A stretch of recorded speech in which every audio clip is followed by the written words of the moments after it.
Perkenalkan, saya salah satu dosen tetap di Universitas Nusa Nipah Maumere di program studi akuntansi Fakultas Ekonomi dan Bisnis. Nama saya Pipit Niken Aurelia S. Akun MMAK yang akan mengajar mata kuliah manajemen pemasaran.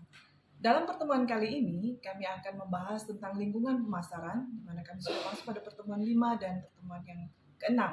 Baik, lingkungan pemasaran, subjek PMK-nya adalah bagaimana mahasiswa mampu menganalisis dan menjelaskan tentang lingkungan pemasaran di dalam lingkungan perusahaan itu sendiri.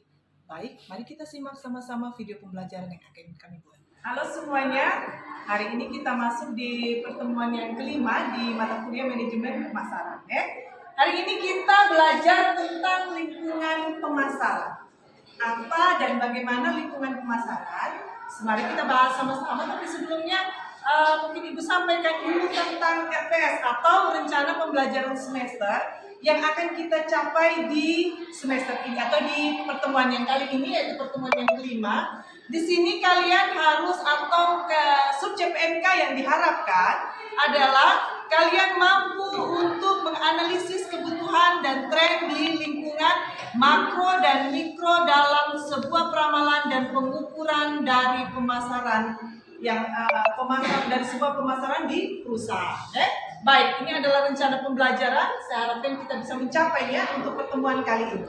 Baik, kita langsung masuk ke materinya sedikit tentang lingkungan pemasaran dalam sebuah perusahaan. Lingkungan perusahaan ini terdiri dari dua, yaitu lingkungan internal dan lingkungan eksternal. Lingkungan internal itu dari dalam dan eksternal itu dari luar. Baik. Kemudian lingkungan internal ini dibagi lagi menjadi 5, yaitu ada money, mesin, material, dan metode. Man itu yang pasti orang. Kita bicara tentang sumber daya. Yang kedua, money. Kita bicara tentang uang atau kondisi ekonomi dari perusahaan itu. Dan yang ketiga yaitu mesin.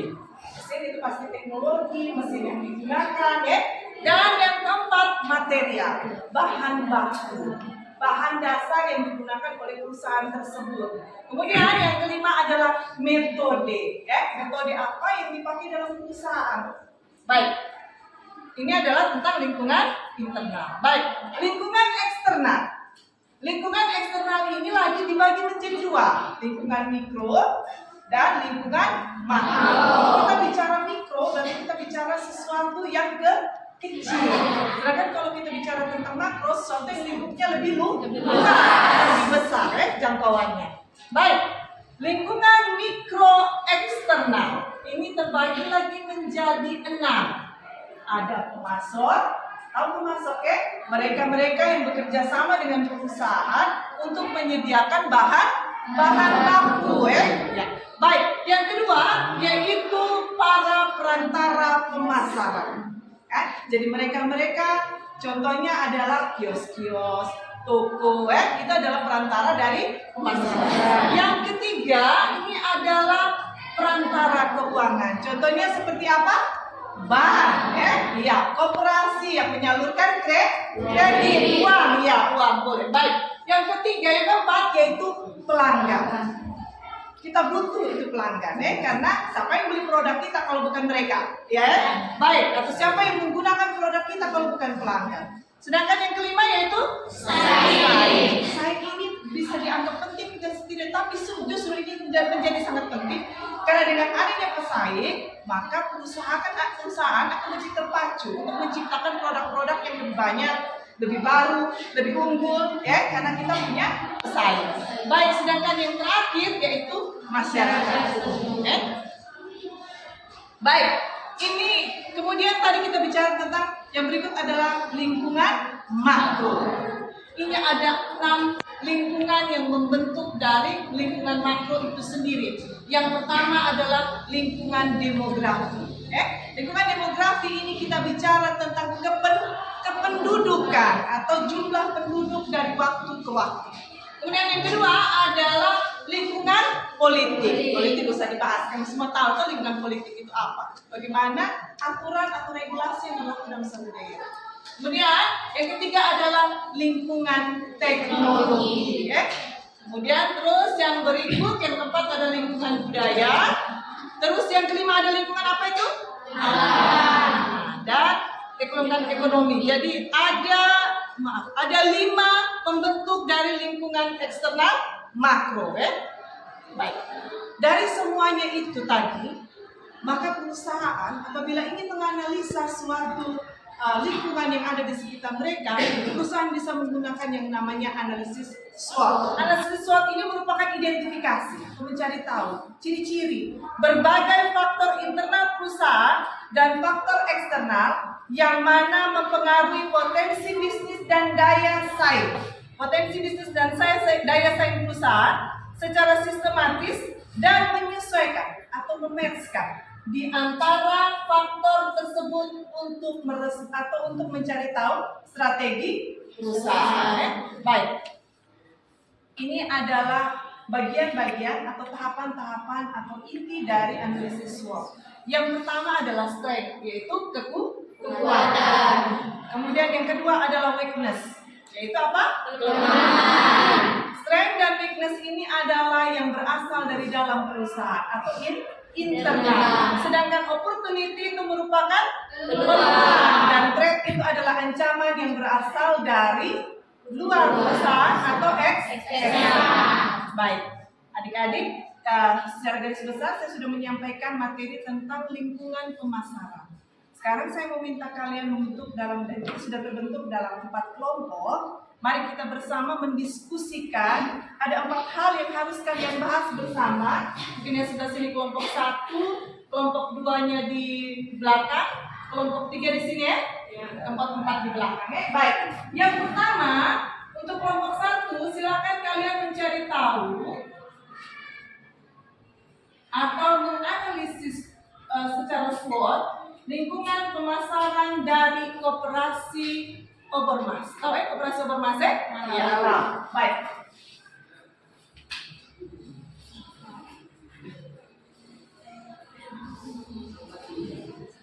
Silakan kalian cari tahu bagaimana Obermas kelemahan, kekurangan, kelebihannya. Baik. Untuk kelompok yang kedua, kita bicara tentang Universitas Nusa Nipah.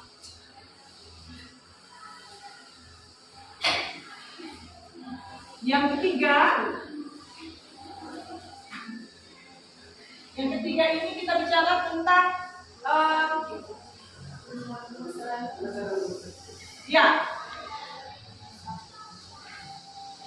rumah sakit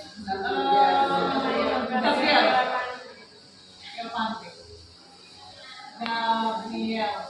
Ya. Dan yang terakhir untuk kelompok 4 yang di belakang itu kita bicara tentang klinik Flores Medica. Baik, silakan saling berhadapan, mari kita berdiskusi, kalian saling mencari tahu tentang apa itu bagaimana analisis SWOT dari setiap perusahaan yang ada di depan. Baik, kita lihat dari sisi kelebihannya, kekuatannya, kelemahannya, peluangnya, dan juga tantangan yang harus dihadapi atau ancaman yang harus dihadapi oleh perusahaan-perusahaan yang ada di depannya. Baik, sekarang kita saling berdiskusi atau kalau mencari sumber di internet silakan, tidak apa-apa. Bisa dari kelompok 1 itu. Perkenalkan, nama saya Messi Margarita Polinesani. Saya dari kelompok 1 akan mempresentasikan tentang analisis SWOT kami tentang materi lingkungan pemasaran Kopdit Obermas. Jadi kekuatan yang ada di Kopdit Obermas itu salah satunya yang pertama itu adalah anggotanya yang banyak. Yang kedua, diawasi oleh OJK atau Otoritas Jasa Keuangan karena sebagai salah satu koperasi penyalur kredit usaha rakyat atau KUR.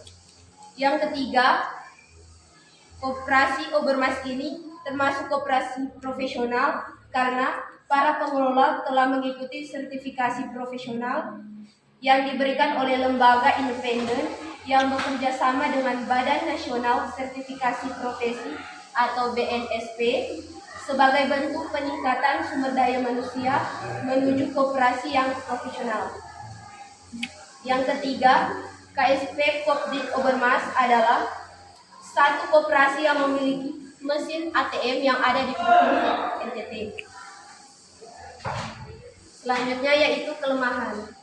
Kelemahan yang ada di Kopdit Obermas yang pertama yaitu kesulitan dalam penarikan saham. Yang kedua, mempunyai bunga yang sangat tinggi sekitar 4% sampai 5%. Dan yang ketiga yaitu jangka waktu pendek dalam melakukan pengembalian uang. Yang ketiga tentang peluang. Yang peluang yaitu ketersediaan tenaga kerja yang mutunya meningkat serta sumber daya alam yang beraneka ragam.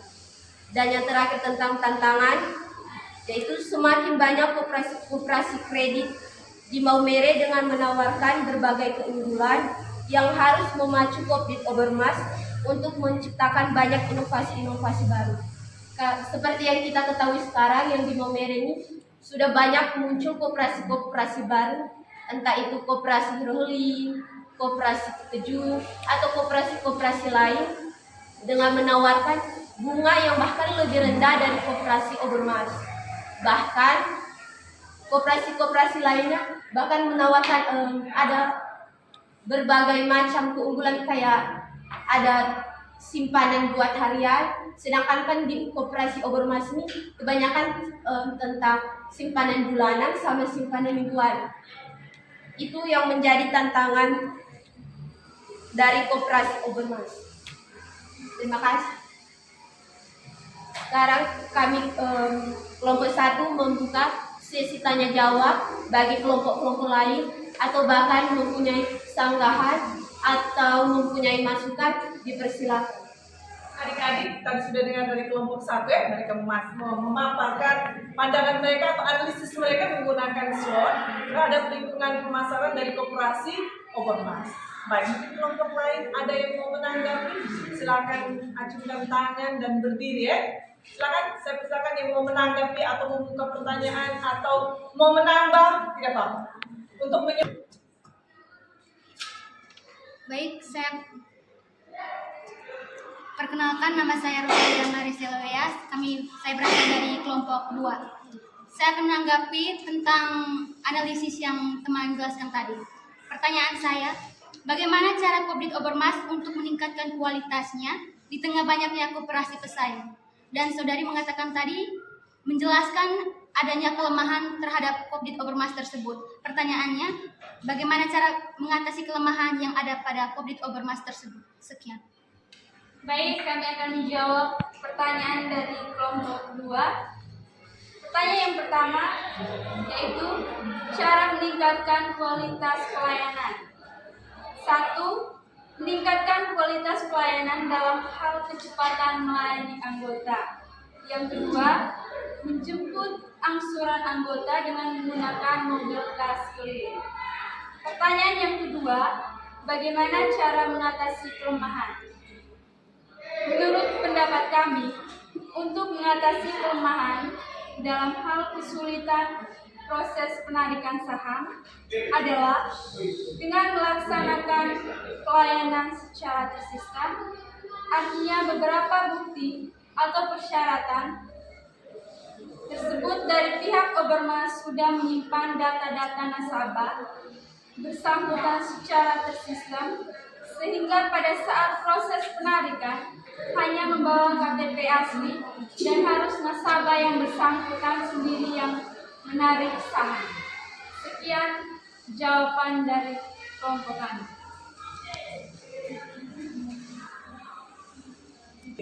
baik, terima kasih kelompok 1. Kita beri aplaus dulu untuk kelompok 1. Jawaban yang sudah disampaikan, kita langsung ke kelompok 2 ya. Baik, kelompok 2 sudah siap? Sudah. Baik, silakan kita ke kelompok 2.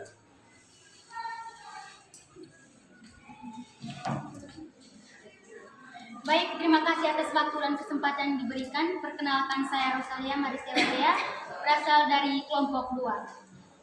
Saya akan menjelaskan tentang analisis SWOT terkait lingkungan pemasaran Universitas Nusa-Nipah. Yang pertama, terdapat kekuatan. Di Unipa yang pertama, UnipA secara umum terakreditasi B. Yang kedua, mempunyai beberapa platform seperti website resmi UnipA, e-kampus, dan beberapa sosial media. Yang kedua, kualitas dosen sebagian besar berpendidikan S2 atau S3. Yang keempat, memiliki gedung perkuliahan dan perpustakaan yang permanen. Yang kelima, letak gedung perkuliahan yang strategis dan mudah diakses. Yang keenam, kualitas proposal penelitian yang diajukan dari tahun ke tahun meningkat secara signifikan. Hal ini dibuktikan dengan banyaknya proposal penelitian dosen yang berhasil dibiayai Dikti. Yang kedua, adanya kelemahan. Kelemahan yang dimiliki oleh UnipA yang pertama ialah masih banyaknya segmen pasar yang belum tergali secara optimal. Yang kedua, kemampuan bahasa Inggris yang baik di antara mahasiswa dan dosen belum merata. Yang ketiga, kerjasama yang dijalin antara operasional dan kemitraan belum berjalan optimal. Yang berikutnya, adanya peluang. Peluang yang pertama, terbukanya kesempatan untuk bekerja sama dengan institut lain, baik di dalam maupun di luar negeri, untuk peningkatan kemampuan universitas. Misalnya, saya ambil contoh, adanya sistem pertukaran pelajar antara Universitas Nusa bersama universitas lain. Yang kedua, peluang yang terdapat dalam Universitas Nusa ialah terdapat program pengembangan dosen melalui program-program hibah kompetitif pemerintah atau Dikti. Yang ketiga, peluang kerja bagi lulusan lebih terbuka dengan banyaknya pilihan program studi yang dibutuhkan. Yang keempat, banyak lembaga eksternal termasuk industri yang menawarkan kemitraan hibah dan beasiswa. Analisis SWOT yang berikut adalah tantangan. Yang pertama, banyaknya pesaing yang lebih unggul dalam sistem informasi manajemen, sumber daya manusia, strategi pendanaan, dan strategi marketing. Yang kedua, banyak perguruan tinggi menentukan salah satu ukuran internasionalisasi adalah banyaknya mahasiswa asing dan asal negara mahasiswa asing yang kuliah di perguruan tinggi nasional. Yang ketiga, perguruan tinggi pesaing menerapkan strategi pemasaran dengan pembukaan joint atau double degree dengan bekerja sama dengan perguruan tinggi luar negeri. Sekian presentasi dari kelompok 2. Apabila ada pertanyaan yang mau ditanyakan, sesi pertama saya buka untuk teman-teman menanggapi hasil presentasi. Sekian. Baik, terima kasih kesempatan yang diberikan. Saya akan bertanya dari UnipA dari kelompok 2 tadi. Maksud dari pernyataan kelemahan masih banyak segmen pasar yang belum tergaji secara optimal. Bagaimana UnipA mengatasi ancaman yang ada di luar? Baik, saya akan menjawab pertanyaan dari kelompok 3. Pertanyaan yang pertama yaitu maksud dari pernyataan kelemahan masih banyak segmen pasar yang belum tergali secara optimal. Karena Universitas Nusa belum bisa menjangkau lebih banyak dari luar NTT, masih berada di regional. Ada yang dari luar NTT tapi jumlahnya belum seimbang. Pertanyaan yang kedua, bagaimana UnipA mengatasi ancaman yang ada di luar? Untuk menjawab tantangan UnipA, terus melakukan akreditasi dan berbagai macam kerjasama dalam bentuk MOU baik tingkat nasional maupun internasional. Sekian dan terima kasih. 3. Baik, adik-adik tadi sudah dari kelompok 1 sudah, sekarang kelompok 2 juga sudah. Sekali lagi kita beri aplaus untuk mereka, untuk semua materi yang disampaikan, hasil diskusinya mereka, dan juga jawaban-jawaban yang diberikan atas pertanyaan dari kelompok lain. Sekarang kita beralih ke kelompok 3. Sudah siapa ya kelompok 3? Baik, mari kita lanjut ke kelompok 3. Silakan. Terima kasih atas waktu dan kesempatan yang diberikan kepada saya. Perkenalkan, nama lengkap saya Maria Piana Mungu. Saya mewakili kelompok 3 akan mempresentasikan hasil diskusi kami dengan tema lingkungan pemasaran rumah sakit Santo Gabriel Kiwapante. Langsung saja, dalam pemasaran rumah sakit Santo Gabriel Kiwapante memiliki kekuatan yaitu pelayanan sesuai standar nasional memiliki dokter dan tenaga medis yang berpengalaman dan profesional. Dan yang kedua, guna meningkatkan mutu, pelayanan serta mengantisipasi era globalisasi di mana perkembangan di bidang kesehatan maju dengan cepat, maka Rumah Sakit Santo Gabriel Kewapante mulai melakukan investasi peralatan untuk mempercepat atau mengakuratkan diagnosa pasien yang dirawat agar dapat dilayani dengan baik. Yang kedua, kelemahan dalam pemasaran Rumah Sakit Santo Gabriel Kewapante yaitu sistem manajemen mutu SDM masih lemah, pelayanan perawat yang lambat, dan yang ketiga, peluang dalam Rumah Sakit Santo Gabriel Kewapante beroperasi 24 jam, pelayanan jasa yang ditawarkan sesuai dengan yang diharapkan oleh pasien. Dan yang ketiga, tantangan dalam Rumah Sakit Gabriel ada tantangan yaitu pengadaan alat kesehatan mahal, persaingan dengan rumah sakit lain dengan pelayanan yang lebih baik. Saya rasa itu sekian dari kelompok kami. Apakah teman-teman ada tanggapan? Waktu dan kesempatan kami berikan. Baik, terima kasih atas waktu dan kesempatan yang telah diberikan. Saya atas nama Luciana Putri dari kelompok 4 ingin bertanya, bagaimana meningkatkan sistem manajemen mutu sumber daya manusia yang masih lemah? Baik, kami dari kelompok 3 akan menjawab pertanyaan dari kelompok 4. Bagaimana cara meningkatkan sumber daya yang lemah, yaitu dengan cara melakukan pelatihan, pendidikan, pembinaan, dan mengadakan perubahan sistem dan juga studi banding bagi perawat, dokter, dan tenaga administrasi. Maka Rumah Sakit Santo Gabriel Kewapante terus melakukan banyak kerjasama baik di dalam Kabupaten Sika maupun rumah sakit yang di luar. Terima kasih.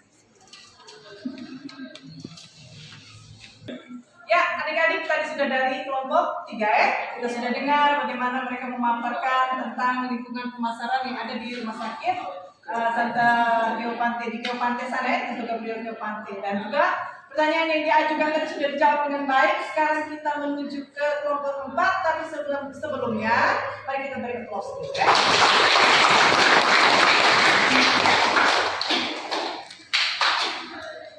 Baik, terima kasih atas waktu dan kesempatan yang diberikan. Kami dari kelompok 4 akan mempresentasikan hasil analisis SWOT tentang lingkungan pemasaran klinik Flores Medica. Yang pertama, strength atau kekuatan, yaitu lokasi klinik yang strategis, ketersediaan sumber daya manusia tenaga medis dan non-medis yang mencukupi, serta infrastruktur bangunan yang mendukung pelayanan klinik dan pelayanan 24 jam. Yang kedua, weakness atau kelemahan, kurangnya promosi klinik dan pelayanan dokter spesialis masih terbatas. Yang ketiga, opportunity atau peluang, yaitu jumlah penduduk yang memerlukan pelayanan kesehatan, serta faktor jarak tempuh masyarakat untuk mendapatkan fasilitas kesehatan. Yang keempat, threat atau tantangan, yaitu bertambahnya klinik baru. Dan ada beberapa klinik yang ada di Maumere ini, misalnya klinik Go, klinik Maumere Sehat, klinik Kasih Irma. Dan itu yang menjadi tantangan buat lingkungan pemasaran klinik Flores Medica. Dan yang kedua, regulasi pemerintah tentang BPJS. Itu saja, sekian presentasi dari kelompok kami. Atas perhatian kami ucapkan terima kasih. Apabila ada masukan atau pertanyaan dari kelompok lain, waktu dan kesempatan kami berikan. Baik, terima kasih atas kesempatan yang diberikan. Kami dari kelompok 1 akan memberikan pertanyaan kepada kelompok 4 tentang bagaimana cara menghadapi kelemahan dari klinik Flores Medica tentang kurangnya promosi. Terima kasih. Baik, terima kasih atas kesempatan yang telah diberikan. Saya akan menjawab pertanyaan dari kelompok 1. Bagaimana cara menghadapi kekurangan promosi klinik fluorescence media? Yaitu dengan cara 1. Mereka sedang berupaya melakukan promosi di luar Kabupaten Sika seperti di ND, Bajawa, dan Manggarai.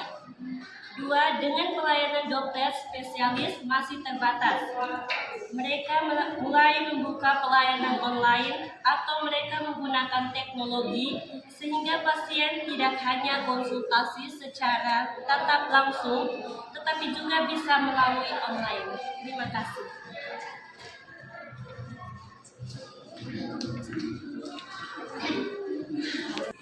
Baik, kami dari kelompok 1 akan memberikan kesimpulan dari materi diskusi analisis SWOT lingkungan pemasaran kopi Obormas. Ketika suatu koperasi memiliki anggota yang banyak, itu menjadi suatu kekuatan yang besar, apalagi Obormas ini sudah diawasi oleh otoritas jasa keuangan, sehingga menjadi kekuatan tersendiri dibandingkan dengan koperasi lain. Untuk kelemahannya, seperti proses penarikan saham yang lama, dapat diatasi dengan cara melaksanakan pelayanan secara tersistem. Berkaitan dengan peluang, Kopdit Obormas memiliki tenaga kerja yang mutunya meningkat serta sumber daya alam yang beraneka ragam. Yang menjadi tantangan bagi Kopdit Obormas yaitu semakin banyaknya koperasi-koperasi kredit di Maumere yang menawarkan berbagai keunggulan. Terima kasih. Baik, terima kasih atas kesempatan dan waktu yang diberikan. Kami dari kelompok 2 akan memberikan kesimpulan terkait tentang mengenai pentingnya pemasaran. Jadi pemasaran sangat penting karena dapat membantu bisnis Anda dalam mencapai target perusahaan dan dapat memberi wawasan kepada seseorang tentang bagaimana menjalani sebuah usaha untuk mencapai target yang diinginkan. Terima kasih.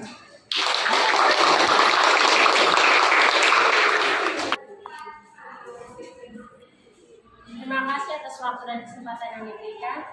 Saya mewakili kelompok 3 akan memberikan kesimpulan dari materi lingkungan pemasaran.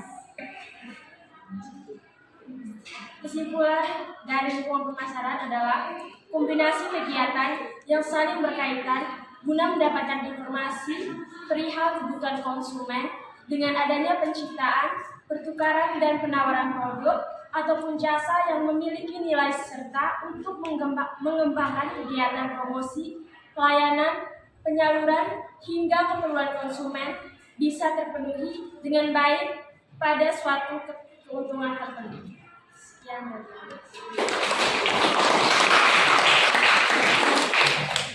Terima kasih atas waktu dan kesempatan yang diberikan. Saya mewakili kelompok 3 akan mempresentasikan kesimpulan dari lingkungan pemasaran Rumah Sakit Santo Gabriel Kewapante. Kesimpulan yang kami ambil merupakan upaya promosi, perencanaan, evaluasi, serta pengembangan. Dan pentingnya pemasaran di Rumah Sakit Santo Gabriel Kewapante, yaitu mulai dirasakannya kepentingan dari pemasaran rumah sakit adalah terjadinya industri kesehatan, di mana industri kesehatan mempunyai masalah yang besar. Sekian dan terima kasih. Terima kasih atas waktu dan kesempatan yang diberikan kepada saya. Saya dari kelompok 4 akan menyampaikan kesimpulan dari klinik Forens Medica. Dalam analisis SWOT, kita dapat memahami kekuatan dan kelemahan serta peluang dan tantangan di klinik Forens Medica. Dengan pemahaman tentang faktor ini, maka klinik Forens Medica dapat menghadapi persaingan yang sangat ketat dan mencapai keberhasilan dalam bisnisnya. Klinik Forens Medica dapat mengambil keputusan yang tepat, yaitu dengan cara melibatkan tim yang kompeten dan dokter spesialis yang bermutu, serta lebih giat lagi untuk mempromosi klinik Forest Medica untuk meningkatkan mutu dalam bisnis. Sekian dan terima kasih.